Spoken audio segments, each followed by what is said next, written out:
Hi everybody, welcome to the GMG review. Today we're taking a look at the Malifaux 3rd edition rules. If you were a fan of Malifaux through the 1st and 2nd editions, this is a character-driven skirmish game played at kitchen table scale, so on a 3x3 table, using a variety of different like tropey factions, everything from like bayou living gremlins to like sort of, I guess, power-hungry aristos in the guild, crazy marshals, bandits, demonically possessed kids that dream things into reality. I could go on and on and on. But this 3rd edition, once again, moves the timeline forward and creates a, I guess, a new version of the mechanics of the game. The core of the engine is still there, so if you're familiar with the previous 2 editions of Malifaux, it is still a deck-driven game. You use playing cards, or the special playing cards. I'm going to date myself here by showing my OG 1st edition Malifaux guild deck here, but I haven't bought any new decks since then, so we're gonna use these for all of our example flips, and does some stuff to sort of like change how the game not works fundamentally. Like the flipping, the dueling system with cards still replaces dice. It's still the core mechanic of how the game works. It's basically unchanged from previous editions. But what it does change is a bit of how the turn structure works. A lot of the activation control stuff that was a big, I won't say problem, but it became very popular in the 2nd edition of Malifaux, where just having more models and more activations than your opponent was a big deal, because you could kind of just wait to do the thing you wanted to do and have a nothing model run around and jam up the table. That's kind of under control in this game. And then it does also provide you with brand new cards for all of your existing factions and miniatures. So I have 3 of these packs. I have the Neverborn one, the Guild one, actually 4, the 10 Thunders one, and the Outcast one, because the factions have been rejiggered a little bit. So you might have everything for a faction, but actually some of your masters and even your miniatures have hopped factions a little bit. My Lilith starter set has 1 Dead Man's Hand miniature, because Lilith is now imprisoned in the storyline. Titian has taken over the Neverborn. And her Terratots are still like a thing that exists in the group, but Barbaros has gone off to be a mercenary. He's like off fighting as a versatile mercenary now with the Outcasts. He's actually in this deck. And who else has like disappeared? The Silurids have disappeared, who were were they from, were the Silurids in, what's her name? The old lady, the hag? Her deck. Anyway, things just keep jumping around. So things that you may not entirely know where models in your collection have ended up. So I'd recommend, before you go and buy one of these faction packs, actually go and look at the faction list. There's downloadable versions of all these. You can get them for free if you want, instead of buying the actual physical cards. But I bought the cards because I like to have a nice card. And print them off if you want, but you can see where everything kind of fell. It's what's his name? The Tavern Owner, the Honeypot guy. His whole faction, which was previously Neverborn. So the Beckoners were previously Neverborn, the Illuminator previously Neverborn, Tannen and Graves were previously Neverborn, and his name is just like escaping me right now. The card player, the card sharp. He was one of the first, literally, like, Neverborn casters. His entire troop is 10 Thunders now. The entire Honeypot troop is just like taking over the 10 Thunders. So just do some research before you buy a card pack is all I'm really saying here, because to make my collection work, I had to go and buy 4 card packs because things had like kind of hopped around. It does mean that you may find yourself with cards that you might want to print out just because you don't want to buy a whole box for them. Now you do get a lot of stuff in here. You do get on top of your character cards, you get your upgrade cards too, which is kind of handy. And I'm just going to grab a couple here so you can see them. They're in a big tarot size now, which is kind of nice. Actually, these aren't ones that I have in my collection, so let me grab ones that are actually in my collection. Here we go. Here's Von Schilly, who's built his own party house now. He was almost forced to join the guard in the background, the guild guard, and now he's got his own little like party fort that he built when he abdicated from that responsibility. And so they've basically chopped this stuff up. We'll get to that when we get the anatomy of a card, but I'm gonna have one handy just so I can show it to you. And we'll throw it up here right now. So 3rd edition rulebook, it is just the core rules. You can see here it's relatively thin. It's not a huge book. This was 25 bucks Canadian. It's probably 20 bucks US. So not hugely expensive, which is nice. Hey, look, there's my name. This was held for me by Chris and Jay at Lords of Wyrd Games and Hobbies. That's nice of them to to put a little bookmark in there so you remember who it's for. I'm going to offend people right now. I'm going to flatten the spine, but you're not going to be able to get a good look at this if I don't. So just look away. Look away while I do this. I'm sorry. It is in full color, which is nice for a soft cover, and of course gave a special thanks to all the playtesters and stuff as well. The first now, even though this is primarily a core rulebook, they take 25 or 30 pages to just bring you up to speed on the story, because a lot's happened. I'm going to give you a TLDR version of what's going on, but they do actually take the time to tell you basically what's happening. And the background in this book merges the background from The Other Side, which is the mass combat game that Wyrd crowdfunded and put it in the last year or so. Well, they crowdfunded it probably 2 or 3 years ago, and I think it just came out maybe last year.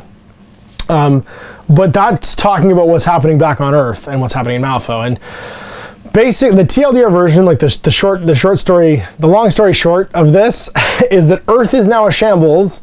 Malifaux's kind of a shambles. The Guild have lost control of Earth completely because Mei Fang fights the governor of Malifaux, and he merges with this like evil spirits and becomes the Burning Man. He throws himself back in time to appear on Earth, and now there's just this giant floating, screaming, burning person thing floating over Earth all the time, causing mayhem, opening interdimensional portals and like dumping stuff into Earth. And Earth is just in chaos. The Guild completely loses control of Earth.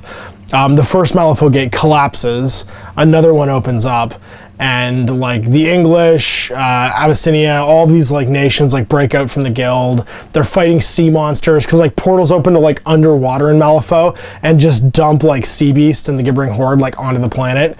And everything's a mess. Like everything's gone bad. And so now there's a new governor in Malifaux because there has to be. The Guild is completely broken with like the Miners and Steamfitters Union, and Ramos is like in trouble. Like all the cast of like Rogues Gallery of Malifaux have like been thrown up in the air and reshuffled basically. You can see that the Malifaux city itself is not really what it was. There's like rationing happening. People are like starving, but that means that like the Gremlins are becoming more popular because they're selling pork to all the humans because they breed pigs, and moonshine and pork to everybody. And so what happens too is that like people break off. So like the Free Corps are told they have to join the main body of the Guild, like the Guild Guard, and so Funshell's just like, no nerds, and just leaves and builds his own little city outside of it. So yeah, lots of cool stuff happens, and that's where you get your faction reshuffling. They got rid of some masters. Obviously Lilith having been defeated by Titania is like gone now, and it still has a card though, but it's a Dead Man's Hand card, which means you can only use it in just funsy one-off games. You can't use it in tournament play or story play, which makes sense, and it's made some room for new things to come in as well. So there's all your background stuff, and now we're on page 38 and we're at the how to play. So yeah, the core mechanics are still the same. You have your Fate deck. Your Fate deck is just a 52 deck of playing cards. You could use a regular deck of playing cards if you want to. You could use the special Malifaux cards. The nice thing about even these old ones is they will put a damage track on here, so weak, moderate, and severe. And then you've got your suit, so like in this case it's a mask. There's rams, masks, crows, and rams and tomes. And those are all just, they relate to like a normal deck of playing cards too. So you can use a normal deck of playing cards still. And then your hand, your control hand, is typically 6 cards. So you're going to deal 6 cards in your hand. And these are dice rolls that you can cheat with. So whenever you would roll a die in a normal miniature game, you would flip a card in Malifaux and then add this usually to whatever your stat is. So let's say I'm trying to hit somebody, unopposed, not an opposed duel. I would flip this, add my stat of like, let's say my stat is, I don't know, 6. So my Clockwork Arm, it's stat 6 here. I get a 16 total.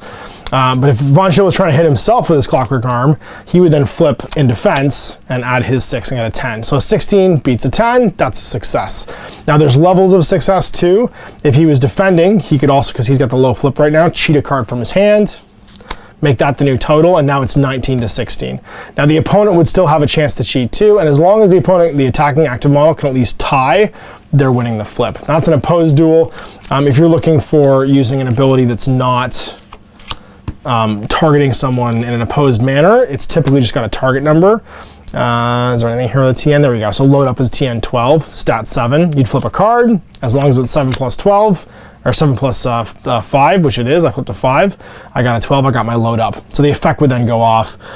Friendly non-beast minion or free core model only. Attach an equipment upgrade to the target. The target may push up to 2 inches. So I could throw an upgrade out onto somebody with that one.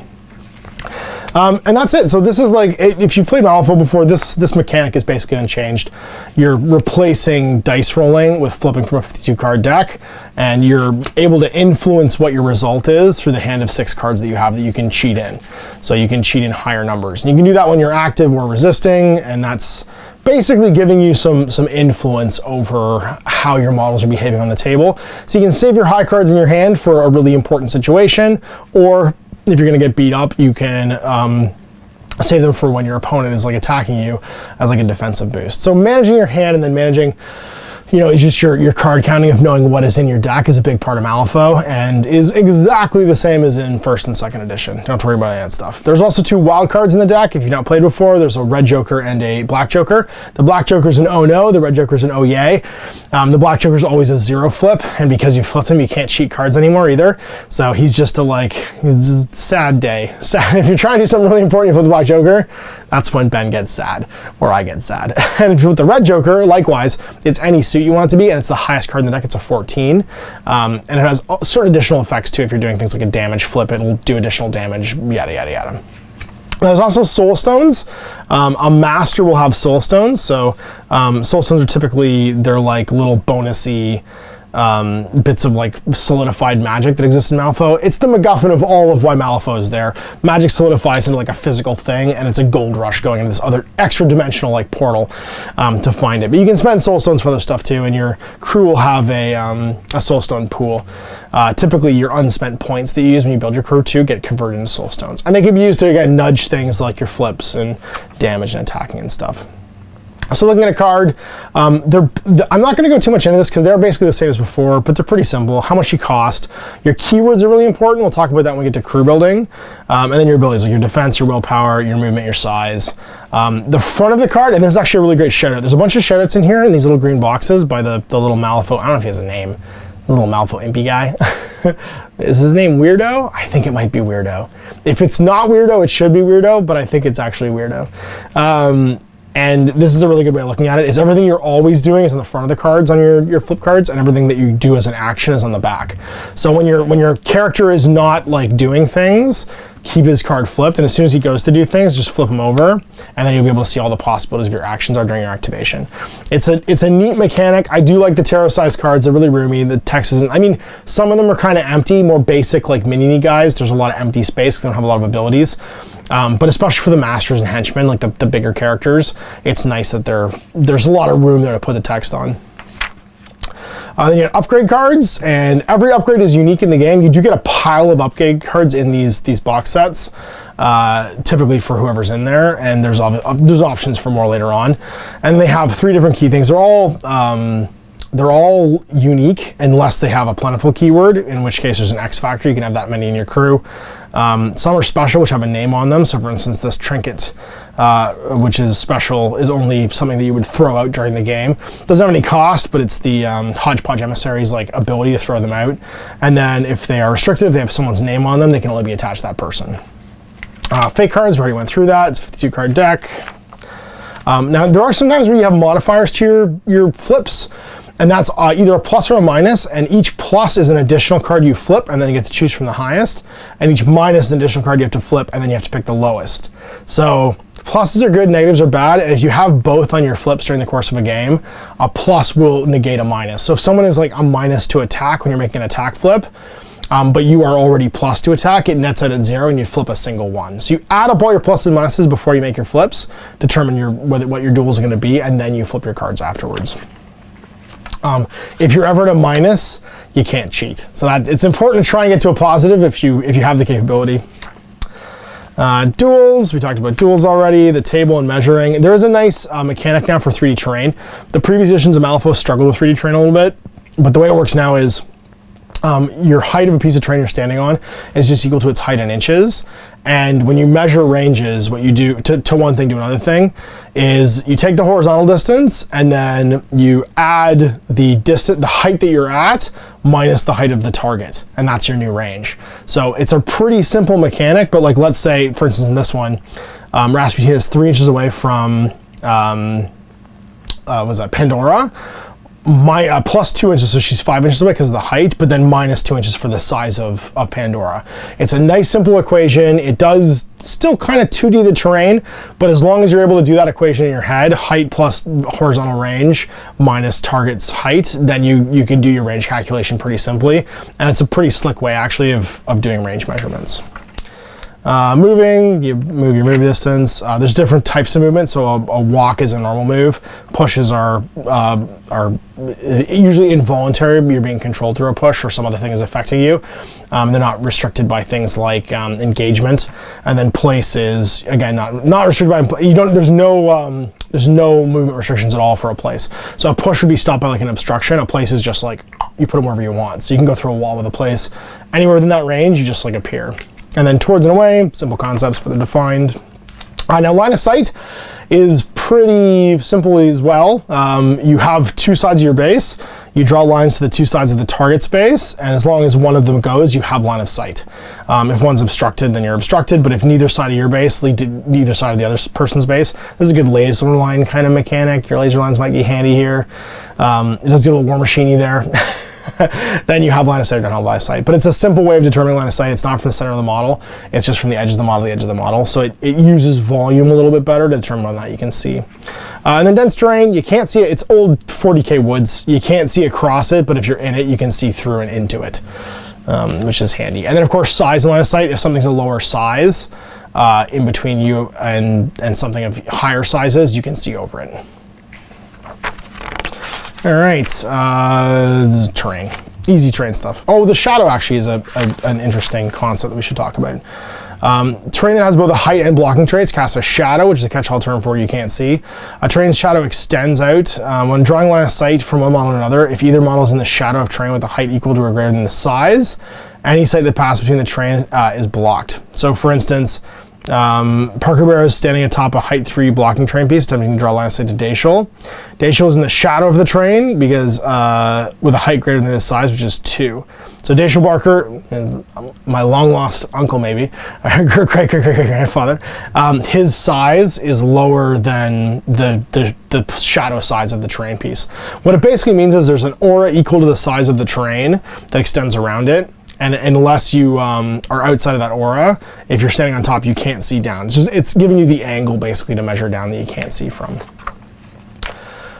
So gameplay, so some changes, and I'm basically at this point going to highlight the primary changes of the game, not really talk about how to play. I'll do another Let's Play for Malifaux in the future, but I wanted to do this review now just because there's so many things piling up right now over the summer at GMG that if I don't do these reviews, people are going to wait forever, and it's not even going to be a new edition at point when I get to the Let's Play. So these book reviews will be handy for just determining what's in the book and what's different and stuff. So the big new one is typically at the start of the turn, you do all your hand draw stuff, you draw your cards, discard cards you don't want, then draw your hand. You can spend soul stones to draw additional cards too. Discard down to your max hand size, which is 6.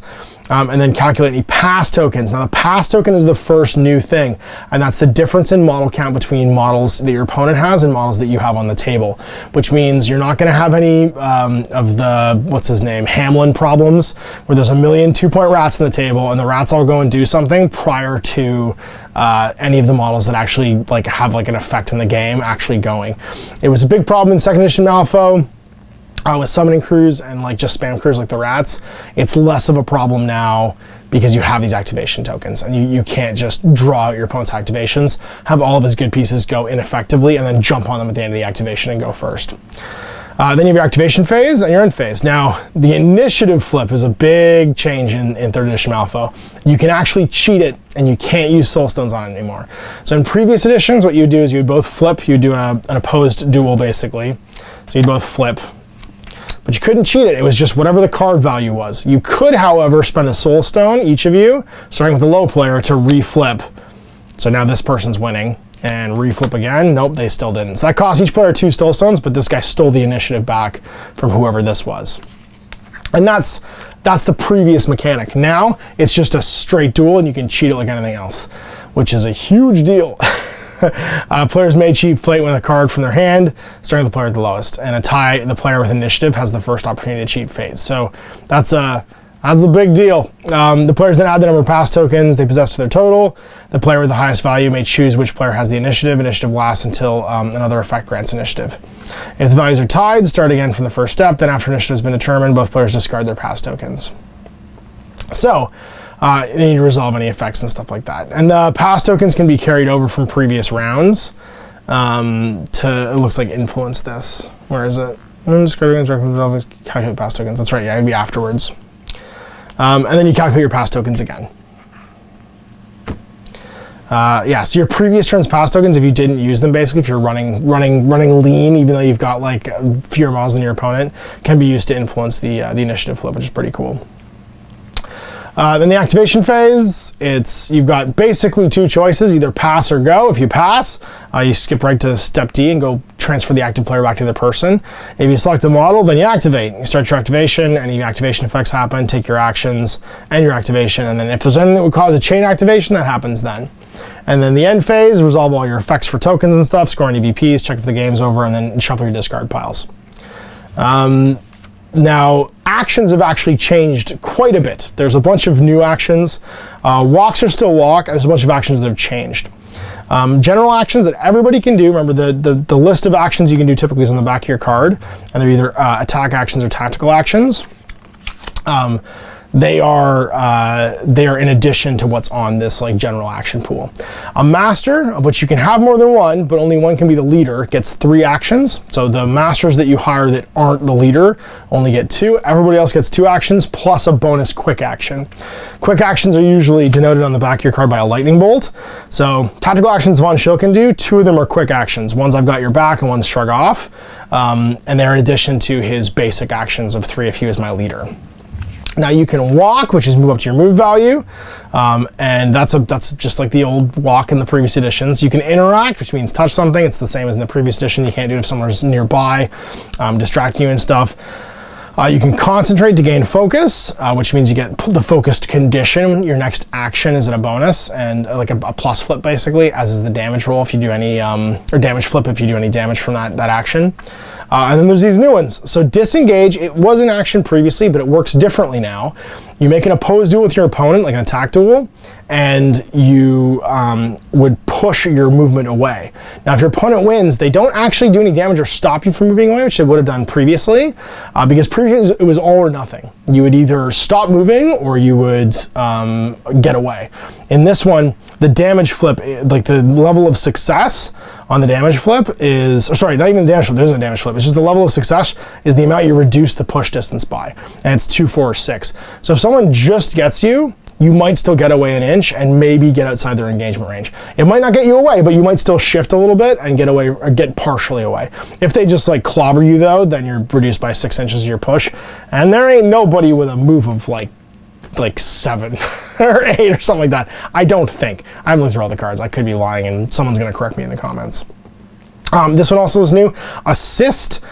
Target another friendly model, so you can't assist yourself, within 2 inches in line of sight, and lower the value of its burning, distracted, or injured condition by a flip of 1, 2, 3. Right? So you're going to make a flip to see how much it is. So if it's weak, so I got a moderate here, I'd lower it by 2. If it was weak, it'd be 1. If it was severe, it'd be 3. And that means that you can actually shrug off conditions, which was a lot harder to do in the previous edition. You usually have to have a skill or an ability to get rid of a condition. Now it's just a general action that any friendly model can do, which is awesome. And then finally, charges also changed. There's no bonus to your movement anymore. So there used to be a bonus to your movement. And then push this model up to its movement inches, which means it's a push, it ignores engagements. And it may take a melee action, doesn't count against its action limit. So previously it was 2 action points to do a charge, now it's back to only being 1, and you would get 2 free melee attacks when you made a charge at the end of that movement. Now you get 1 melee attack, but it only costs you a single one. You can't charge if you're engaged, however. So those are some pretty distinct changes to just like the core action and movement stuff. So resolving actions, this is just the format and timing stuff. There's a great description of like timing in here for how you resolve stuff, but this is like the detailed chunky thing of targeting someone, doing an action with them, using whatever abilities would influence that action, doing resolving damage and when people are killed. And then your on the board states here, so friendly enemy in their control area, so like things that would cause you to not be able to walk. So like engagement, for instance, if someone's inside someone else's melee area or has someone in their melee area, they're considered engaged or engaging, and that will restrict what they can do. So like an engaged model cannot take shoot actions, but an engaging model could, I believe. Where is it? Models that do not have a melee action that have an engagement radius. Where is it? Yeah, so you can. So an engaging model could take a melee action, but an engaged one couldn't. So let's say you had a really long melee range. You are engaging somebody, but if they have a short melee range and they're not engaging you, you can still fire. And that's an important distinction, that because down here it's actually different. So engaged models can't make shoot actions. Engaged models can't make interact actions. Engaged models cannot leave an enemy model's engagement range with a walk action. Engaged models cannot take the charge action.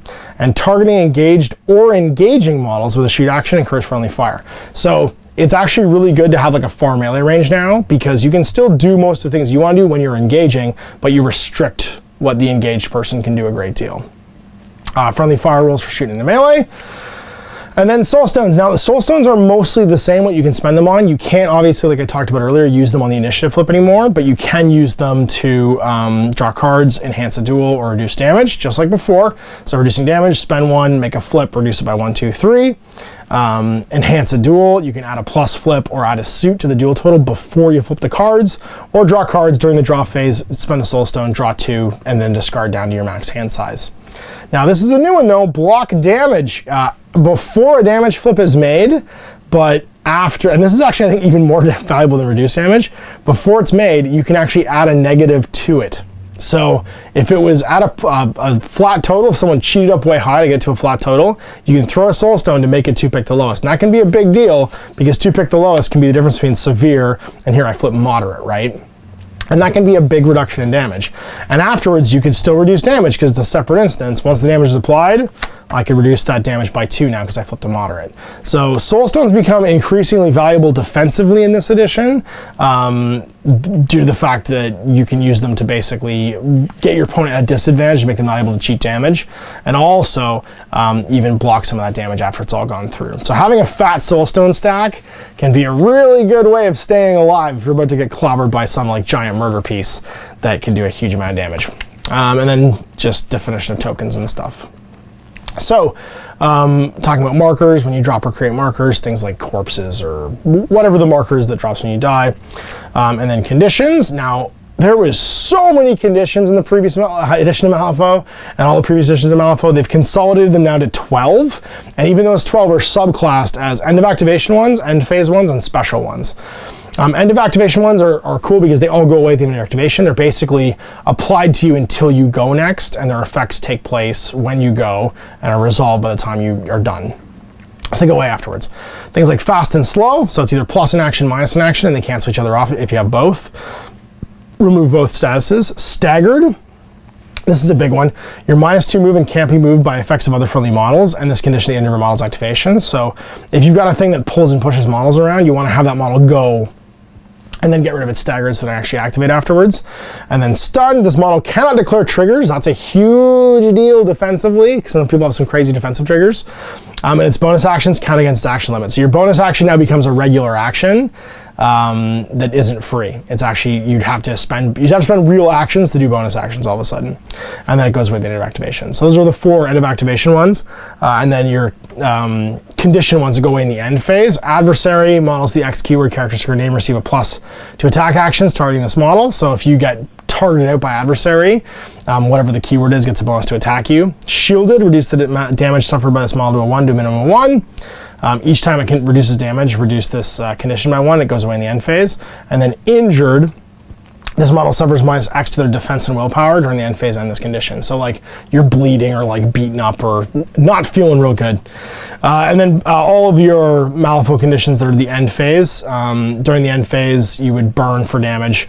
And they don't do a damage per token now. It's 1 damage plus 1 for every 3 levels of the condition.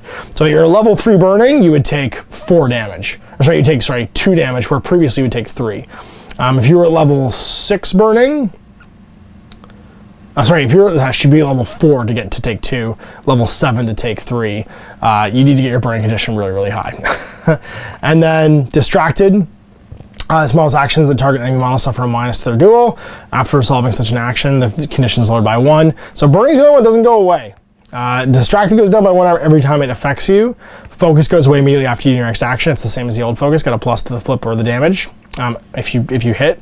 And then poison goes down by 1 every time it resolves. So it's the same as fire. Take a damage plus 1 for every 3 points of poison after the first. And then a reminder that assist makes it go away. Area effects, blasts, and auras operate almost identically, but there's a new type of area effect called a shockwave, where when you make an attack, you drop a 30. It's basically an aura off of a placed base. So you would put down a 30 mil base and then measure the aura from it. And that's a neat new thing. So I think Misaki's got her new lightning strike. What she does is she's shockwave 1. And it's move, what is it? It's move 13. Any model, the drop model generates an aura equal to shockwave's value. This lightning strike action generates an aura 1 from the shockwave marker. So whatever the shockwave value is the whatchamacallit, the range that it resolves. And then it's movement 3 damage 2. So she would do the lightning strike, the marker would move 13 inches away from her potentially, and then do damage 2 with an aura of 1. So she basically like Hadoukens out and it blows up at the end of its move wherever you want to end it. And then I like there's a note on math too. You do it as you or what is it? Multiply, divide, add, then subtract. Is that as you ped math? I think it's as you ped math. I can't remember if that's the order that you do things in, or if that's a different math term. I actually can't remember what as you ped math stands for. It's been a while since high school math. Summoning, I made a note here because summoning, there's actually rules for replacement now too. I should actually go through that first. It's for things like when you transform into something else. So if you were to transform into a werewolf, if you were to transform into a monster like Marcus can do, there's just like a step and procedure for doing that. You place the new model on base to base, you transfer over all of its effects and its current damage and stuff like that, and then you check to see if it's died or not. Summoning, when you summon a model now, you give your opponent a pass token. So summoning crews will potentially lose the initiative if they summon late during the turn by stacking pass tokens onto their opponent, and then he'll get to add that to his initiative flip for the next round. But it also means that summon models can't automatically just do things early on during the turn. Some models are placed in base contact with line of sight of the model whose action or ability summon them. If it's not possible, they can't be summoned. Some models considered to be part of the crew of the model that summoned it and treated as a normal model for the rest of the game. Many summoning effects require an upgrade to be attached to the model that's summoned. If the upgrade cannot be attached, the summon model is not added to the game, and some models cannot take interact actions during the turn they were summoned, so you can't summon spam to go and fulfill objectives, basically. Although a lot of summoning models are insignificant and can't take that anyway, it does mean that it affects your ability. But it doesn't say they're slow. Yeah. Doesn't say they're slow. I think they just can't interact now, which is kind of neat, because they do give you a pass, so maybe that balances it out. New rules for buried, once per turn effects, this or that choices, just definitions of those, and then a big detailed timing thing. I'm not going to go through this with you, but it is handy to have if you're trying to figure out whose effect resolves when. There's a nice big timing chart here for doing all that stuff. Rules for terrain. And it gives lots of nice advanced terrain rules here too. So things that just previously kind of weren't covered because it was a very 2D game, they get rules now. Barbed wire, bridges, buildings, flat and steep, fences and walls, fog banks, rules for hills, obstacles like, just big piles of rocks and stuff. A staircase, water, woods, they all get their tags and keywords. And they all basically pull from this big list of tags and traits to combine together to make whatever your representation of that piece of terrain is. And then encounters. Now the encounters work in almost exactly the same way as previous. There are 4 strategies and then a big massive scheme pool and then 4 different types of deployment. So And when you do your encounters, you determine your encounter size. Let's say we're going to play 50 soul stones. Place and define the terrain, then determine the scenario, then generate your schemes, choose a faction and a leader, hire your crews, reveal crews, choose schemes, deployment, start of the game. So it's pretty much the same as in previous editions. The core deployments are all the same, so center line, and you've got your standard, which is 8 inches on, 12 inch from corner, 12 inch L from corner, and then the wedge deployment, which I think is new. I don't remember that one from the last edition, although it could have been in a gaining grounds that I just didn't check out. Generate your schemes, and then get to playing. Note about the dead man's hand characters, because they're dead. And then all your strategies, there's turf war. They're all based on when you flip what your suit is. So turf war, plant explosives, corrupted idols, and reckoning. And then schemes, and there are, once again, I think 16 schemes. Each scheme can be scored twice per game. How do you generate the schemes again? It is... generate schemes. Like strategies and schemes. Schemes are to generate schemes. The attacker flips 5 cards from their fate deck to generate the scheme pool. The numeric values of the cards determined with the schemes are available to be chosen. Set the cards aside for reference later. If any duplicates or jokers are flipped, reflip them. The list of schemes can be found on page 82 and 83. So it's just literally numbers. So it's not like a combo for schemes anymore. You would literally just flip 5 cards. So if I was to do that right now, it would be 7, 12, 5, 1, 5 I'd reflip, 7 I'd reflip, 7 I'd reflip, 13. So we would have 1, which is detonate charges, 5, which is dig their graves, 7, which is take prisoners, 12 and 13, which is claim jump and vendetta. So there you go, some simple scheme generation. You don't have to look for doubles or double suits or whatever it is. It's a little bit easier, and then it's just a single card flip for your strat. So we would be playing crows. And it has a glossary, thank God. It's not a huge glossary, but it is a glossary, and I appreciate that in any rulebook. If you write a rulebook, just an index or a glossary. I don't care if it's the front or the back. Glossaries are great because they let you find terms, even just an index for sections. Just always put one in. Don't make us flip for it. And that's it. There we have a look at Malifaux 3rd edition, the most recent edition of Malifaux from Wyrd Games. Now there's lots of new stuff coming out, new masters, new careers and stuff. I've got the new 10 Thunders box I'll be checking out for the Let's Play, so you can see that in the future. Yeah, it should be pretty soon. Just waiting to get together with Ben so we can throw down and play some Malifaux. So thanks for watching this GMG review. We'll see you for another one soon. Thanks, Ash. Have a great evening. I hope you enjoyed that video. If you want to support the channel, of course, like and subscribe and hit the little bell below so you get notifications when I post future content. I do post stuff 7 days a week. If you want to support the channel further, you can, of course, buy a t-shirt through Spreadshirt, buy a measuring gauge or objective markers from Death Ray Designs, or, of course, most importantly, there is Patreon. Patreon is what makes all this possible, keeps the lights on, pays for the studio costs, pays for the equipment, model costs, and everything else, and most importantly, puts food in my kids' bellies and a roof over their heads. Big thanks to everyone, past, future, who supported me. I do this stuff because of you guys, and of course, I will continue doing it as long as I can.